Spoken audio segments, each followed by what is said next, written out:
Hello again, I'm back. We're not changing our subject, we're still solving linear equations. All we're going to do in these series of lessons to follow is solve linear equations that get more and more difficult progressively. In fact, that's what happens. Everything's not a one-step linear equation or a one-step equation. Some of them are two steps, some of them are multi-steps. Some of them you have to use division, multiplication, addition, and subtraction, all during the equation, all in order to solve the process. But as long as you do everything in the right order, you should be fine. You have to keep a couple things in mind though. Get the variables on one side, get everything without variables on the other, and what you do on one side, do on the other. As long as you keep these in mind, you'll end up solving what you're supposed to solve. So I'm looking at this first problem.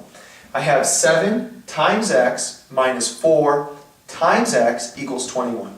What I'm trying to solve for here is x. Why am I trying to solve for x? Because I don't know what x is. I don't know what number times 7 subtracted by what number times 4 equals 21. That's a lie. I do, because I solved this really quickly in my head as I was looking at it.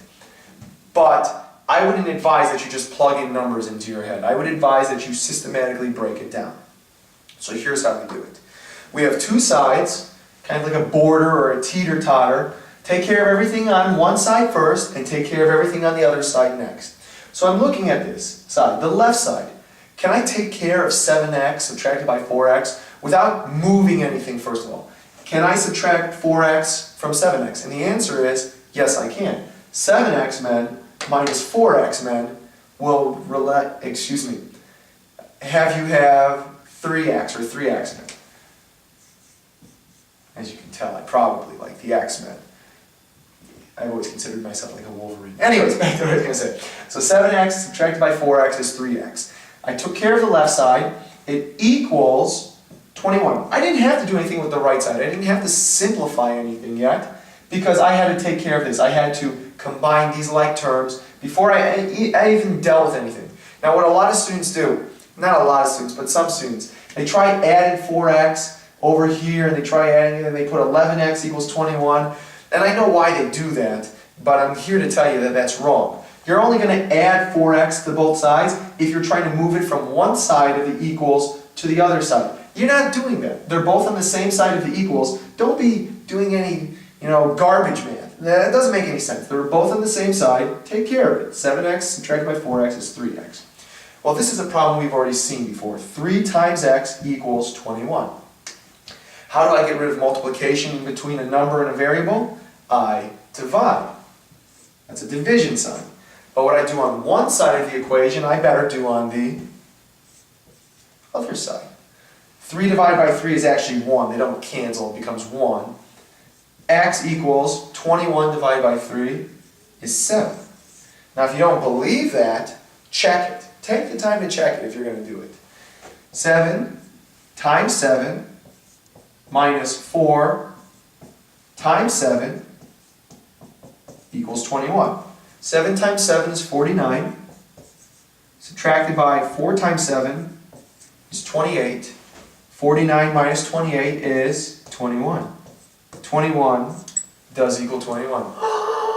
It's like that really bad movie about people who counted cards and the actor who didn't even know what he was talking about as he was saying it because I was listening to his explanation in that MIT class and it had nothing to do with it because I did that problem in college and I actually solved it correctly. So I would advise you not to watch the movie 21 because it was terrible. Back to what I was going to say though. Pardon, I went on a little tangent there. I have x over 2 plus 5 equals 11. I want to figure out what the x is. Well, in order to do that, I have to have everything with an x on one side and everything without an x on the other side. So I got to work with my teeter-totter, my balance scale. I want to see if I can combine these. Can I combine x over 2 and 5 together? And the answer is no, because one of them has an x and the other doesn't. I've got two different terms here, not three. This is all one term, x over 2. This is all another term, positive 5, and this is the last term on the other side, 11. I can't combine these. So let's try to manipulate and move around. Now here's what some students do. They're going to try multiplying by 2. I would advise you not to do that. Take care of everything. I mean, you could do it, but you'll probably do it wrong, which is why you don't want to do that. So what you want to do instead is get rid of anything that doesn't have an x on it. Well, let's worry about that last. So what doesn't have an x on it? The positive 5. So what you do is you subtract 5 on both sides. Now you're trying to move from one side of the equation to the other. That's why you're subtracting or adding underneath. You don't do that if it's on the same side. But you want to move this bad boy, because he's not doing anything for you, from one side to the other. 5 subtracted by 5 cancels. Took care of that. I still have x divided by 2 equals 11 minus 5 is 6. I like to say 6 over, what's the denominator of a number if it doesn't have it there? 1. Now what did we do in this case? On the last lesson, we cross multiplied, which is actually my favorite method of doing it. If you have two fractions, one on each side, and there's an equal separating, just cross multiply. X times 1, x, and then some students put 2 times 6 and they put 12. No. X times 1 is x, then there's an equal sign. Don't forget that. Don't forget it. 2 times 6 is 12. Done. And if you don't believe me, you can always check it out.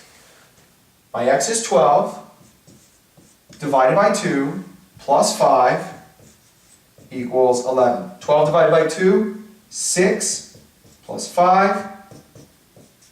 Story checks out because 6 plus 5 is 11. 11 equals 11.